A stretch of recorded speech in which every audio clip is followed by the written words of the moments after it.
Hello everyone. आज की class में हम डिस्कस करेंगे विद्युत धारा का ऊष्मीय प्रभाव। ये टॉपिक 12th क्लास के फिजिक्स के थर्ड चैप्टर विद्युत धारा से है और इसमें बताएंगे विद्युत धारा का ऊष्मीय प्रभाव क्या होता है। तो आज का जो टारगेट है टॉपिक का, वो देखिए इस तरीके का है, विद्युत धारा का ऊष्मीय प्रभाव। इसमें बताएंगे, एक्सप्लेन करेंगे कि विद्युत धारा से कैसे ऊष्मा उत्पन्न होती है ना, कितना समय में कितना उत्पन्न होती है, इन सब चीजों को डिस्कस करने वाले। साथ ही साथ सेकेंड आएगा विद्युत शक्ति, जिसको इलेक्ट्रिक पावर बोलते हैं। तीसरा होता है अंकित शक्ति और उपभोग शक्ति। चौथा होता है बल्बों का कॉम्बिनेशन यानी समूहन, कैसे कंबाइंड करते हैं। तो सबसे पहला टॉपिक विद्युत धारा का ऊष्मीय प्रभाव, जिसको heating effect of electric current बोलते हैं। तो सबसे पहले मैं बता दूं कि कोई भी चालक तार को लिया जाए और उस चालक तार के दोनों छोरों के बीच विभवांतर आरोपित की जाए। साथ ही साथ जैसे देखा जाता है कि जैसे विभवांतर आरोपित करते हैं तो उसमें विद्युत धारा प्रवाहित होने लगती है। विद्युत धारा के विपरीत दिशा में इलेक्ट्रॉन का प्रवाह होता है, क्योंकि इलेक्ट्रॉन का प्रवाह ही विद्युत धारा है, तो प्रवाहित होने लगती है। अब जो है से क्या होता है कि जो इलेक्ट्रॉन का प्रवाह होता है वो इलेक्ट्रॉन वहां पे टकराता है। किससे टकराता है? तो वहां के पार्टिकल से टकराता है। किसके पार्टिकल से? तो चालक तार के पार्टिकल से। जिससे क्या होती है, इलेक्ट्रॉन की जो गतिज ऊर्जा की हानि होती है, ह्रास होता है। क्योंकि मोशन में कोई जा रहा है, वो टकराएगा टकराएगा तो उसकी गतिज ऊर्जा लॉस होगी। गतिज ऊर्जा जो होती है वो डिक्रीज करती है, कमती है, तो निश्चित है कि किसी दूसरे ऊर्जा का उत्पन्न होगा, जन्म होगा, तो वही उष्मा ऊर्जा में बदल जाते हैं। क्योंकि ऊर्जा कभी तो न तो उत्पन्न की जाती है, न तो नष्ट की जाती है, तो नष्ट तो होगा नहीं, कोई दूसरा ऊर्जा वहां पे बदल जाएगा, तो उष्मा ऊर्जा में बदल जाती है। देखिए इस तरीके से सपोज मैं कर लूं, एक जो है से तार लिया गया जिसकी बिंदु ए हो गई, इसका प्रतिरोध है देखिए आर, ठीक है, और इससे क्या होती है, विद्युत धारा प्रवाहित होने लगती। तो इलेक्ट्रॉन इधर गया, अब यहां से उष्मा उत्पन्न होने लगी, यहां से उष्मा उत्पन्न होने, ठीक है, उत्पन्न होने लगी। इन दोनों के बीच जो आपने विभवांतर आरोपित किया वो विभवांतर क्या है? तो विभवांतर भी, ठीक है, विभवांतर भी। तो इसमें टी समय में जो विद्युत धारा प्रवाहित हुई उसके अनुसार जो आवेश होगा, ठीक है, टी समय में प्रवाहित आवेश, तो क्या होगा, Q is equal to I, Q is equal to I. अब देखो यहां पर निकालेंगे किया गया कार्य, कार्य निकालेंगे तो कार्य क्या होगा, W होगा। W इज इक्वल टू क्या आएगा, भी क्यू आएगा। तो यहां पे W इज इक्वल टू भी क्यू, तो भी होगा, Q का वैल्यू कितना देंगे, तो IT देंगे। हो गया ऐसा। यहां से भी इज इक्वल टू क्या देंगे, तो IR देंगे। हो गया ऐसा। तो यहां से W इज इक्वल टू भी आएगा, तो ये IR आएगा और ये क्या आएगा, IT आएगा। तो यहां से W is equal to I square RT, किया गया कार्य हो गया। अब देखो यहां से क्या आ जाएगा? अब उष्मा आएगा, यही किया गया कार्य उष्मा होता है। मतलब उष्मा बराबर यहां पे कार्य होगा, तो H बराबर I² RT होगा। इसी को क्या बोलते हैं? जूल का नियम बोलते हैं। इसी को क्या बोलते हैं? तो जूल का नियम बोलते हैं। H = I² RT। ठीक है, अब देखो यहां से आगे बढ़ता हूं। देखिए जूल का नियम जो H बराबर I² RT आया, उसमें मान लेता हूं यदि RT कैसा है? नियत है, मतलब बदलने वाला नहीं है, तो कांस्टेंट रहेगा। और कांस्टेंट जब ये हो गया, नियत हो गया, जिसको अचर बोलते हैं, तो H वैरीज I² R। यानी उस केस में उष्मा जो उत्पन्न होगी वो प्रवाहित विद्युत धारा के वर्ग के सीधा समानुपाती। अब आते हैं दूसरी स्टेप। देखिए यहां पे यदि एक है I और एक है T, ये दोनों अगर क्या है? नियत है, तो ये दोनों नियत रहेगी, तो H वैरीज R होगा। यानी जो विद्युत धारा प्रवाहित होगी वो नियत रहे और समय को एक फिक्स टाइम के लिए ले लें हमेशा, तो विद्युत धारा जो है उससे उष्मा जो उत्पन्न होगी वो H वैरीज R होगा, यानी प्रतिरोध के सीधा समानुपाती होगा। जिसका प्रतिरोध ज्यादा होगा उसमें ज्यादा उष्मा उत्पन्न होगी, और जिसमें कम प्रतिरोध होगा उसमें कम उष्मा होगी। ये हो गया। इसके बाद देख लो यहां पर यदि मान लेता हूं I और R क्या है?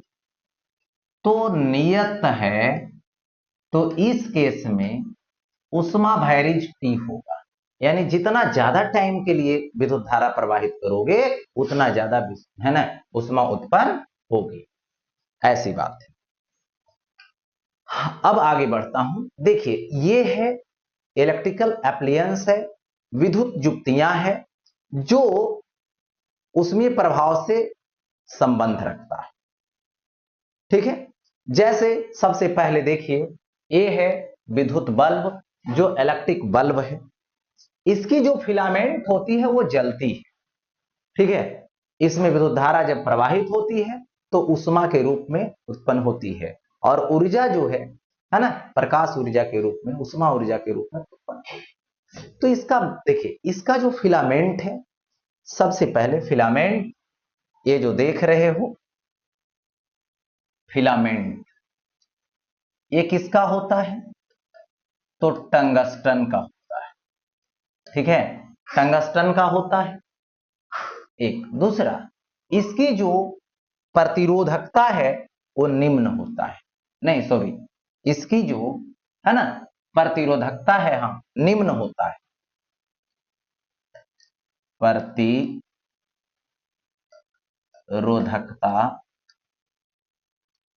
निम्न हुआ।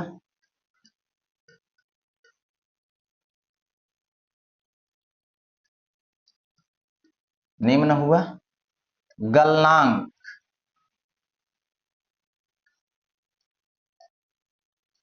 गलनांक उच्च होता है, या तो गलनांक बिंदु उच्च होता है। मतलब लो रेसिस्टिविटी हाई मेल्टिंग पॉइंट होता है। अब आ जाते हैं इस फ्यूज वायर के पास। ठीक है, ये जो फ्यूज वायर है वो क्या है? लेड और टीन का मिश्र धातु। फ्यूज वायर, फ्यूज का तार, फ्यूज तार जो बोलते हैं, क्या है? तो ये है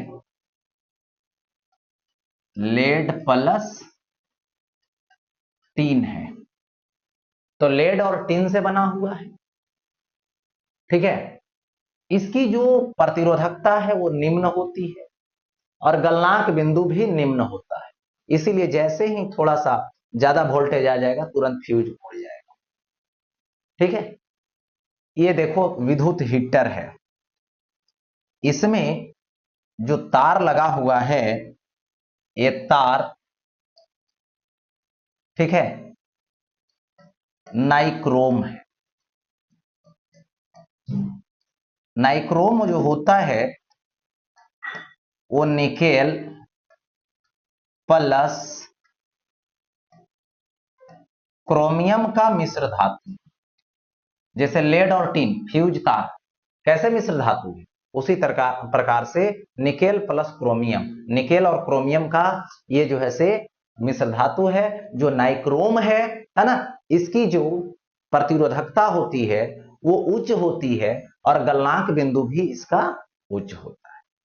मतलब जो हीटर वायर होता है जो ऊष्मा उत्पन्न करता है ना, वो जो है से क्या है, नाइक्रोम है, जिसकी उच्च गलनांक बिंदु और उच्च प्रतिरोधकता। अब देखो आता है, सपोज कर लीजिए, देखो एक तार है जिसकी प्रतिरोध 25 ओम है, विद्युत धारा कितना जा रहा है, 2 एम्पियर जा रहे हैं, तो 1 मिनट में एच कितना होगा ये निकालिए। तो बारी बारी से सबसे पहले लिख लीजिए, आर की वैल्यू यहां पे 25 ओम हुआ, आई का वैल्यू 2 ओम हुआ, टी का वैल्यू 1 मिनट हुआ, मतलब 60 सेकेंड। टी का वैल्यू 1 मिनट या फिर क्या बोलते हैं इस 60 सेकेंड। ठीक है, यहां पे क्या आ जाएगा, H is equal to R I square R T होता है, H is equal to I square R T. तो आई का स्क्वायर यानी 2 का स्क्वायर, आर दे दोगे तो 25 दे, टी का वैल्यू दे दोगे तो यहां पे 60 दे दोगे, इतना जूल। ठीक है, अब देखिए 2 दूना 4, 25 चौके 100 इंटू 60 जूल आ जाएगा। तो ये हो जाएगा कितना, 6 into 10 to the power 3 joule, इतना हो गया, उत्पन्न होगा। आगे बढ़ता हूं, अब देखो आता है विद्युत शक्ति। शक्ति का मतलब तो जानते हो, प्रति इकाई समय में जो किया गया कार्य होगा वही विद्युत शक्ति। तो यहां पर विद्युत परिपथ में भी वही बात हो।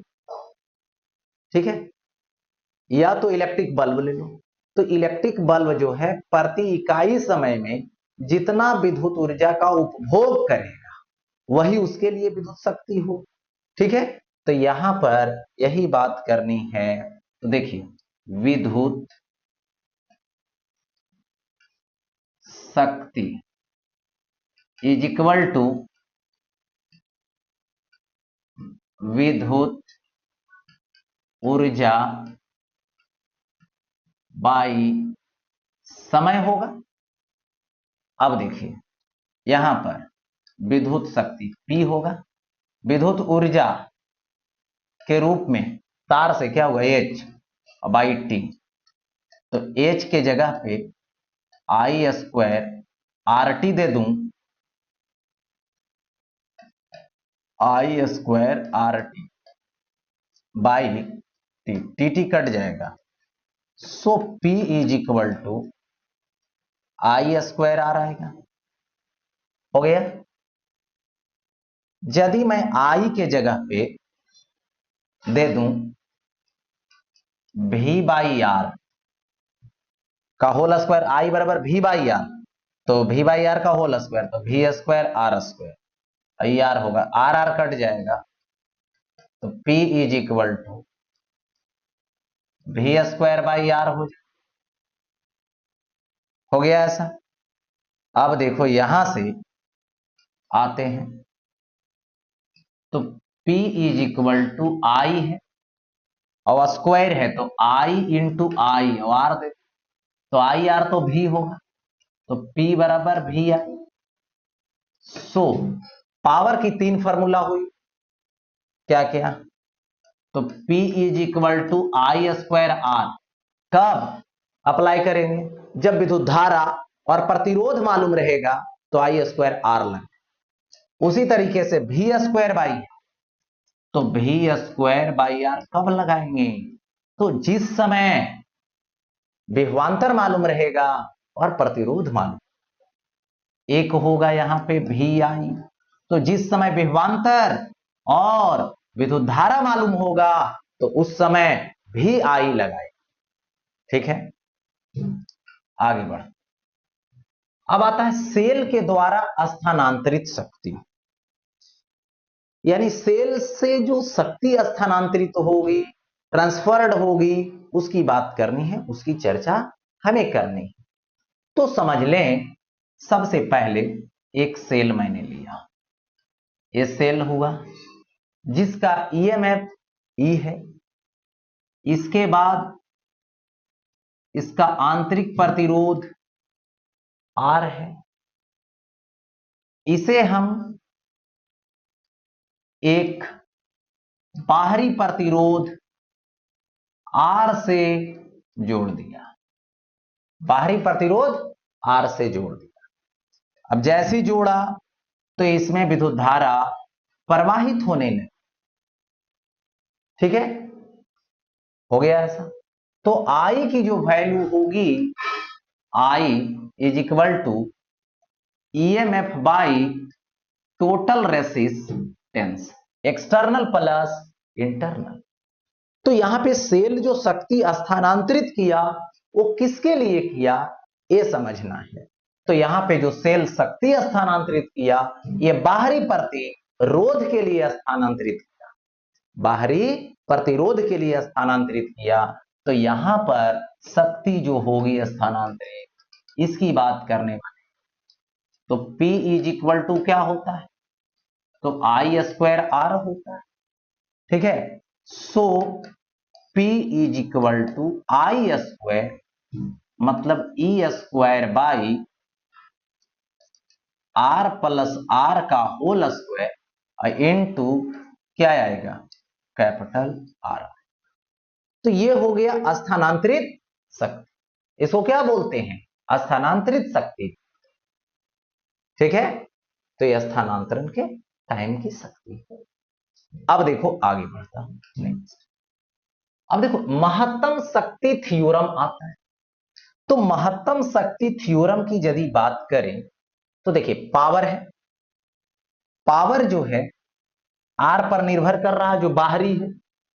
तो ये मैक्सिमम तभी होगा जब P को R पर निर्भर करते देख रहे हैं, तो R के रेस्पेक्ट में इसको डिफरेंशिएट करें तो अपने आप क्या होगी, जीरो होना चाहिए। तो निश्चित है उस समय मैक्सिमम में। तो यहां पर देखिए मैक्सिमम पावर जो थ्योरम है, महत्तम जो शक्ति थ्योरम है, इसकी यदि चर्चा करें तो देखिए यहां पर ये हो जाएगा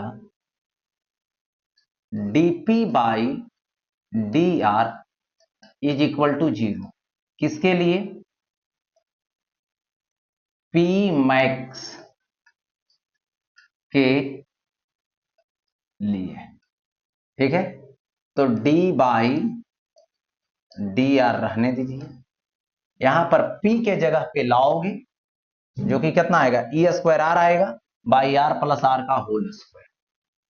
तो यहां पे ई स्क्वायर आर आएगा बाई आर प्लस आर का होल स्क्वायर आएगा इज इक्वल टू शून्य आएगा।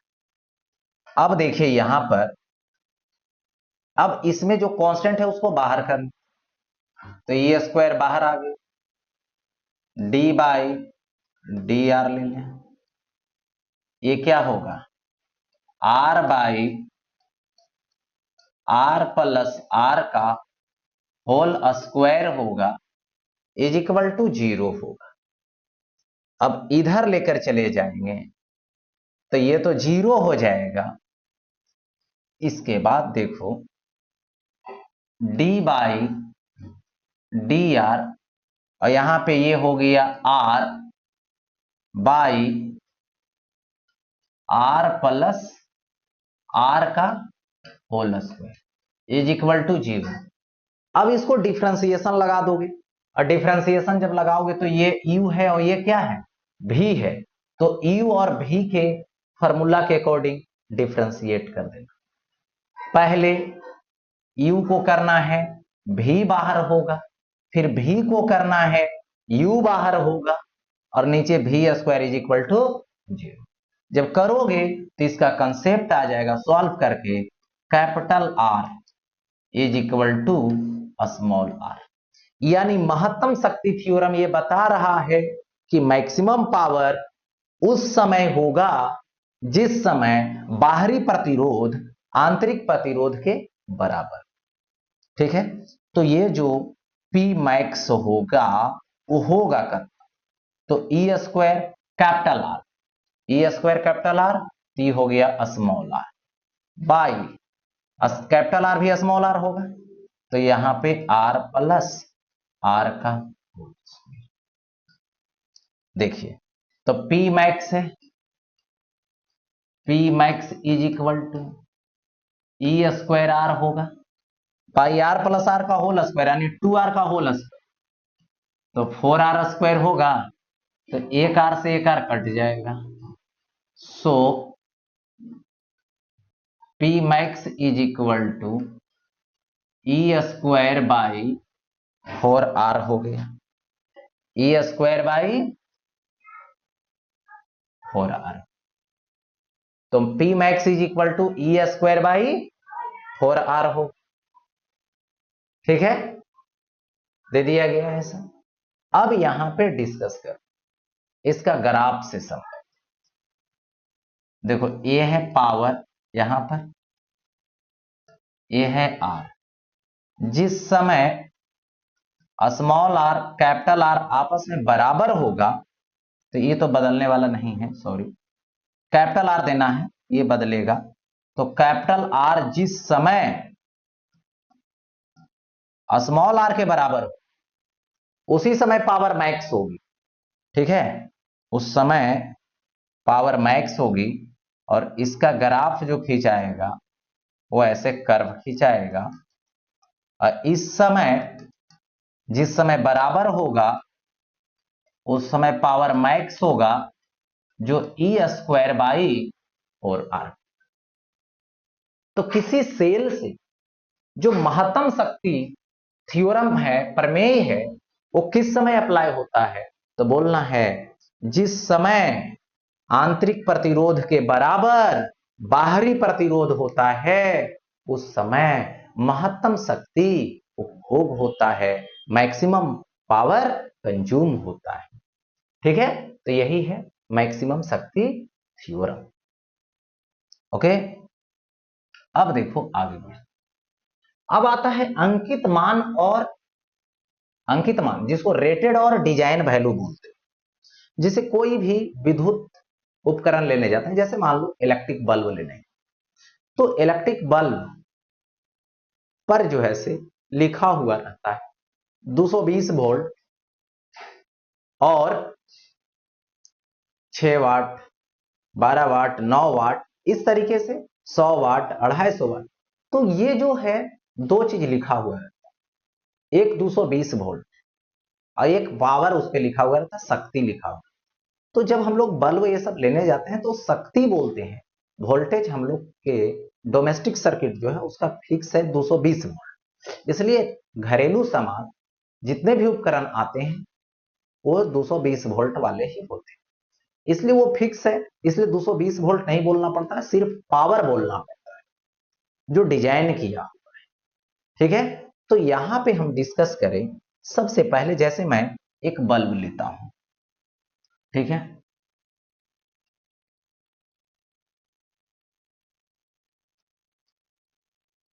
ये बल्ब का फिलामेंट हो गया, बल्ब पर ये पावर है जिसको बोलते हैं P, तो यही है P डिजाइन, यानी अंकित किया।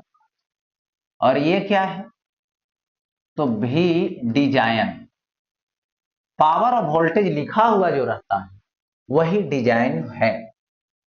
इसका फिलामेंट का प्रतिरोध निकालो, तो कैसे आएगा?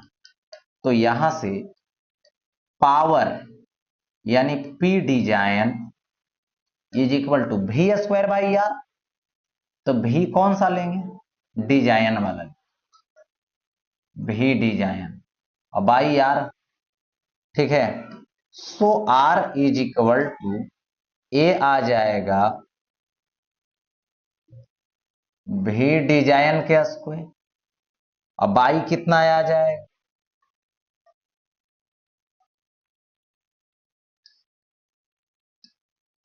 पी डिजाइन आ जाएगा। सो प्रतिरोध आर इज इक्वल टू भी डिजाइन बाई भी स्क्वायर बाई इतना होगा पी डिजाइन। यहां पे ये दे दिया गया, ठीक है। अब जरा देखो, अच्छा देखिए, जैसे बल्ब लेने की एग्जांपल में, ये बल्ब है सपोज दैट, ये बल्ब हो गया। और इस इलेक्ट्रिक बल्ब का मैं बात करूं तो इस पे दे दिया गया 100 वाट 220 वोल्ट लिखा हुआ है। तो कोई इसका मीनिंग पूछे कि 100 वाट और 220 वोल्ट क्या है बताइए, तो कहने का मतलब हुआ कि यदि ये जो बल्ब है, इस बल्ब को आप 220 वोल्ट से जोड़ देते हैं तो इस बल्ब में 100 वाट की शक्ति कंज्यूम, यानी वाट मतलब जूल पर सेकेंड, यानी यहां पर ऐसे कह सकता हूं 100 जूल पर सेकेंड।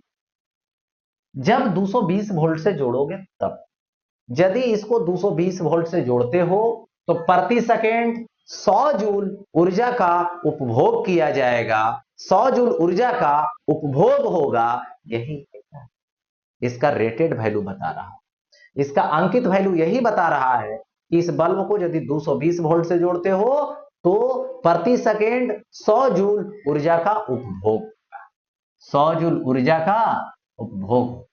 अब देखो तो बारी बारी से, सबसे पहले बोला मैंने P design is equal to 100 watt, ये कितना आएगा? भी डिजाइन 220 वोल्ट। तो अब यहां से क्या लोगे? आर लोगे, तो ये क्या आएगा? भी design square by P design होगा। तो आर इज इक्वल टू भी डिजाइन के स्क्वायर, यानी 220 गुने 220 बाई क्या लिखोगे? पी डिजाइन 100 हो जाएगा। तो एक जीरो से एक जीरो कैंसिल, एक जीरो से एक जीरो कैंसिल, तो आर इज इक्वल टू 484 हो गया ऐसा। तो क्या आ गया? रेसिस्टेंस आ गया, प्रतिरोध आ गया, ठीक है। अब देखो आता है नेक्स्ट, जिसको क्या बोलते हैं? उपभोग किया गया शक्ति, यानी पावर कंज्यूम्ड, ठीक है। ये क्या हो जाएगा? पावर कंज्यूम्ड हो जाएगा, यानी उपभोग किया गया शक्ति हो गया, ठीक है। अब समझिए ये क्या होता है। यदि आप किसी विद्युत उपकरण को सप्लाई वोल्टेज देते हो, मतलब किसी सोर्स से, किसी वोल्टेज वाला स्रोत से जोड़ देते हो, तो उसके हिसाब से पावर कंज्यूम होता है जितना आपने अप्लाई किया। जैसे सपोज की यहां पे वही बल्ब है, ठीक है। इस पर पी डिजाइन और भी डिजाइन दे दिया गया। अब इससे क्या किया गया? सर्किट बना दिया गया और एक सेल को कनेक्ट कर दिया, जो क्या दे रहा? वोल्टेज उसको सप्लाई कर रहा, सोर्स लगा दिए, वोल्टेज सप्लाई। तो इसमें जो पावर कंज्यूम होगा, पावर जो उपभोग होगा वो कितना? तो देखिए सबसे पहले इसकी जो प्रतिरोध होगी वो तो होगा भी डिजाइन के स्क्वायर बाई क्या होता है, पी डिजाइन होता है। तो यहां से पावर जो कंज्यूम्ड होगा वो क्या होगा, वोल्टेज लो तो कौन सा जो सप्लाई हुआ, बाई कौन लोगे, रेसिस्टेंस लो। तो यहां से P consumed is equal to क्या आएगा, भी सप्लाई ले लो, यहां पर हो जाएगा भी सप्लाई के स्क्वायर बाई आर ले लो। आर का मतलब क्या हो जाएगा, भी डिजाइन के स्क्वायर और बाई पी डिजाइन। तो पी डिजाइन कहां चला है, ऊपर चला जाएगा। ठीक है, तो ये आ जाएगा इसमें। सो पावर जो कंज्यूम्ड हो इज इक्वल टू क्या होगा, भी सप्लाई बाई भी डिजाइन। तो ये हो गया भी सप्लाई बाई भी डिजाइन के होल स्क्वायर इनटू क्या आया है, पी डिजाइन आया है। ठीक है, दे दिया गया ऐसा। ठीक है, अब इसमें सपोज कर लो इफ भी डिजाइन जितना है उतना ही भी सप्लाई देगा, उतना ही सप्लाई करेगा सेम। तो जब ये दोनों कैंसिल हो जाएगा तो यहां से क्या होगा, पावर जो कंज्यूम्ड होगी वो पावर डिजाइन के इक्वल होगी, दोनों आपस में क्या होगी, तो बराबर होगी। कब, जब पावर कंज्यूम्ड और पावर डिजाइन आपस में क्या होगा, बराबर हो। तो ये हो गया P consumed is equal to P design. ठीक है, P consumed is equal to P design, दोनों आपस में बराबर होगा। लेकिन कब, जब सप्लाई वोल्टेज और डिजाइन वोल्टेज इक्वल होगा तो। ठीक है, ऐसा। अब देखो आगे नेक्स्ट।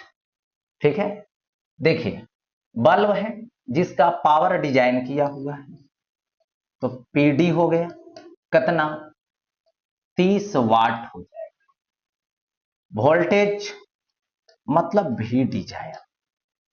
ठीक है, कितना हो गया, तो वहां पर 110 वोल्ट है। ठीक है, सप्लाई कितना दे रहा है, तो भी सप्लाई,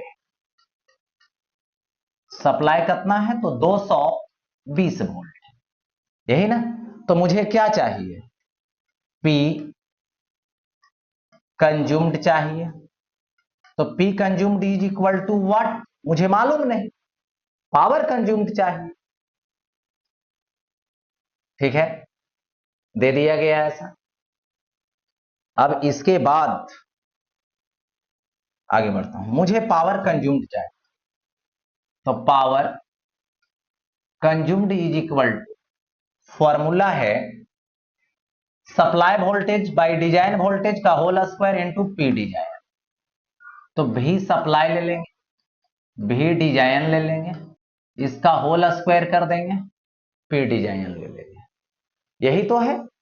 अब यहां से क्या करें, भी सप्लाई, सप्लाई कितना है 220 है, डिजाइन कितना है तो 110 है, इसका क्या होगा, होल स्क्वायर होगा, इनटू क्या होगा, पी डिजाइन होगा।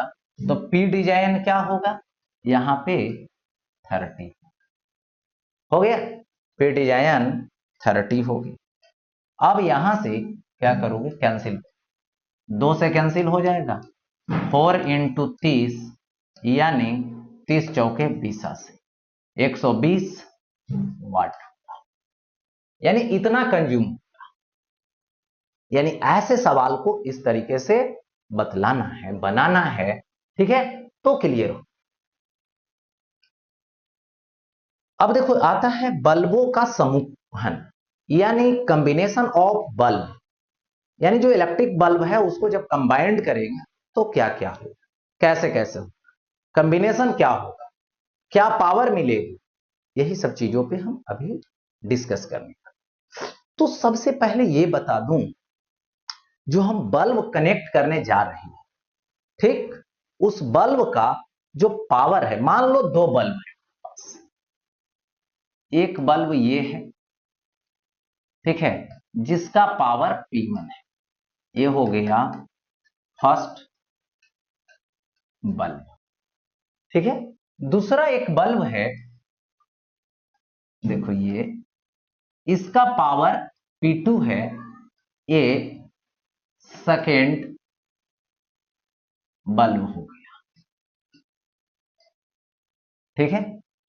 अब इसमें समझिए, इस बल्ब की यदि मैं बात करूं यहां पर दोनों, तो यहां पर देखिए दोनों की बात करने के लिए सबसे पहले ये बात मान लेता हूं,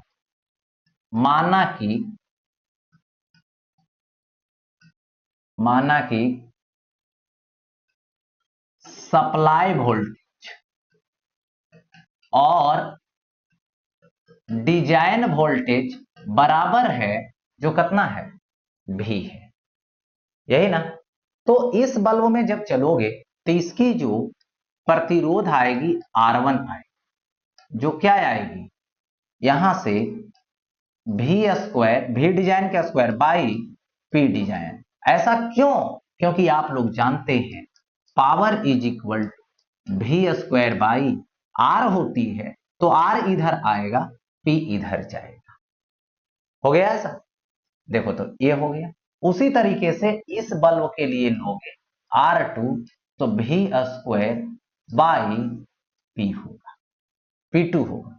तो आपने इससे क्या देखा कि जो प्रतिरोध है वो पावर के इनवर्सली प्रोपोर्शनल है, व्युत्क्रमानुपाती है, व्युत्क्रम होता है। जिसका पावर ज्यादा होगा तो प्रतिरोध कम होगा, पावर कम होगा तो प्रतिरोध ज्यादा होगा, ये चीजें हैं। तो इसी बल्ब दोनों को हमें समूहन में डालना है, समूहित करना है, ठीक है। तो बारी बारी से अब चले। सबसे प्रथम जो समूहन होता है, जिसको बोलते हैं हम लोग श्रेणी क्रम समूहन। कौन समूहन, श्रेणी क्रम। श्रेणी क्रम में लगातार दोनों को जोड़ दिया जाता है, ठीक है। अब देखिए एक बल्ब मैंने लिया, इसका पावर P1 है, इसी के साथ एक दूसरा बल्ब मैंने कनेक्ट कर दिया, ठीक है, जिसका पावर P2 है, ये हो गया पावर P1 और ये पावर हो गया P2। दोनों बल्ब को मैंने कनेक्ट किया इस तरीके से, और यहां से एक सोर्स लगा दिया गया वोल्टेज का, जो वोल्टेज कितना है, भी है। और यहां पर एक बात और समझिए, सप्लाई वोल्टेज हो या तो डिजाइन वोल्टेज हो, दोनों तो आपस में बराबर है, ठीक। भी ले लिया मैंने, यहां से करंट जानेगा, तो करंट आ ही गया, इससे भी करंट आई, इसकी जो प्रतिरोध है वो तो R1 है, इसकी प्रतिरोध है जो R2 है। सीरीज कॉम्बिनेशन में यह देखा जाता है कि दोनों बल्ब से विद्युत धारा जो है बराबर मात्रा में प्रवाहित होगी। ये श्रेणी क्रम का कंसेप्ट है। श्रेणी क्रम में यदि दो इंस्ट्रूमेंट जोड़ते हो, कहीं भी जोड़ते हो, तो क्या होता है, श्रेणी क्रम में विद्युत धारा जितना इसमें जाएगी उतना इससे भी जाएगी। अब देखिए, तो इसमें जो पावर कंज्यूम्ड होगा, ठीक है, और इसमें जो पावर कंज्यूम्ड होगा, दोनों का यदि आप रेशियो निकालते हैं तो यहां पर सबसे पहले समझिए, P कंज्यूम्ड फर्स्ट में क्या होगा, तो I स्क्वायर R होगा, ठीक। दूसरा में क्या आएगा, पावर कंज्यूम्ड फर्स्ट, ठीक है, इज इक्वल टू क्या होगा, I स्क्वायर R2 होगा। हो गया ऐसा। दोनों का यदि रेशियो निकालेंगे तो आई स्क्वायर कट जाएगा। तो पावर कंज्यूम्ड किसका, फर्स्ट का, बाई पावर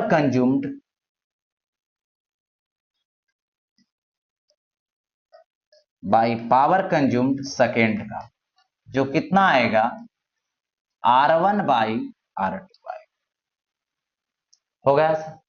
इसमें जो पावर कंज्यूम्ड हुआ दैट मीन्स वैरिज होगा रेसिस्टेंस का, और रेसिस्टेंस जो हुआ वो डिजाइनिंग पावर का इन्वर्सली प्रोपोर्शनल होगा। तो पावर जो कंज्यूम्ड होगा वो वैरिज क्या होगा, 1 बाई पी डिजाइन होगा। इसका मतलब जितना पावर कम होगा उतना पावर कंज्यूम्ड ज्यादा होगा। जैसे ये मान लो 100 वाट वाला है, ये 200 वाट वाला है, तो 100 वाट वाला मतलब कम पावर का है, कम पावर का है तो ज्यादा पावर कंज्यूम करेगा, यानी ज्यादा ब्राइट लगेगा। और 200 वाट वाला है, 200 वाला है तो पावर बढ़ गया तो कंज्यूम्ड पावर घट जाए, मैंने कंज्यूम कम करेगा तो ब्राइटनेस कम लगेगा। इसका मतलब है कि श्रेणी क्रम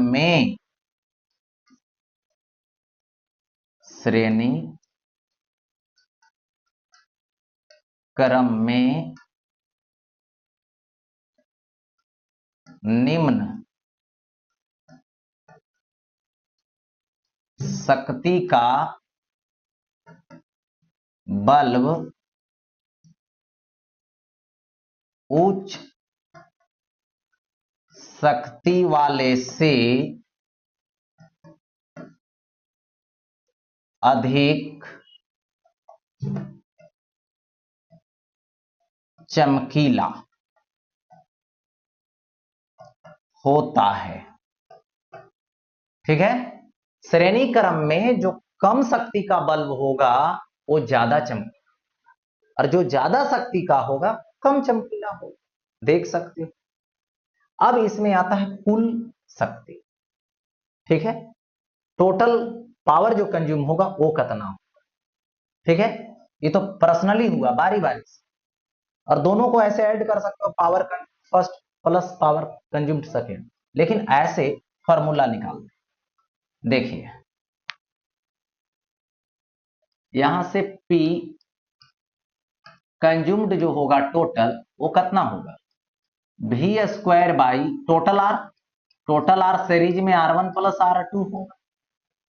ठीक है, इसको ऐसा कर दीजिए, पलट दीजिए, पलटी मार दीजिए, तो 1 बाई देखो P consumed is equal to R1 plus R2 by V square हो जाए। देखो तो 1 by P consumed is equal to, एक बार R1 बाई V स्क्वायर होगा, एक बार इसके पास जाएगा तो R2 बाई V स्क्वायर। ठीक है, तो आप लोग जानते हैं कि P is equal to V square by R होगा। ठीक, तो पलटी मार देंगे तो 1 by P is equal to R by V square आ जाएगा। तो उसी तरीके से R बाई V तो 1 बाई P का कंसेप्ट, तो 1 by P consumed is equal to 1 by P1 plus 1 by P2। होगा ऐसा, 1 by P consumed is equal to 1 by P1 plus 1 by P2 हो जाएगा। तो ये जो है से दी। क्लियर, ऐसा है। अब जो है से इस पे हम लोग सवाल करेंगे। देखिए सवाल यहां पे ये है, दो बल्ब है और दोनों बल्ब को यहां पर कनेक्ट किया, भी डिजाइन और भी डिजाइन जो है वो सप्लाई के आपस में बराबर है। तो जरा सोचिए हमें चाहिए क्या, कंज्यूम्ड, तो ये है P1 और ये है P2। ठीक है, तो P1 जो है वो तो 60 वाट हुआ, P2 जो हुआ वो भी 60 वाट हुआ। ठीक, तो यहां से सीरीज है तो P कंज्यूम्ड करेंगे तो P कंज्यूम्ड क्या होगा 1/P1 प्लस 1/P2। तो 1/P कंज्यूम्ड लेंगे तो क्या हो जाएगा यहां पे 1/60 प्लस 1/60 होगा। ठीक है, अब देखिए 1/P कंज्यूम्ड लेंगे इज इक्वल टू 1/60 प्लस 1/60। तो 1/P consumed is equal to 2/60, cancel कर दो 30 आ जाएगा। So P consumed is equal to 30 watt आएगा। ठीक है, P consumed is equal to 30 watt दे दीजिए। क्लियर? अच्छा, अब आगे बढ़ते हैं। नेक्स्ट में यहां पर क्या है, समांतर क्रम समूहन है जिसको पैरेलल कॉम्बिनेशन बोलते हैं। आते हैं पैरेलल कॉम्बिनेशन, यानी दो बल्ब लेंगे। देखिए एक बल्ब ये लिया, इसका पावर P1 है। दूसरा बल्ब लिया, इसका पावर यहां पर P2। दोनों को कनेक्ट कर दिया, एक सोर्स लगा दिया सप्लाई वोल्टेज भी। अब बात यहां पे समझिए कि इसमें दोनों में वोल्टेज अब बराबर हो, श्रेणी में विद्युत धारा बराबर, समांतर में वोल्टेज बराबर। तो अब जो है से पावर कंज्यूम्ड लेना होगा। जैसे फर्स्ट का तो P consumed first is equal to क्या होगा V² होगा।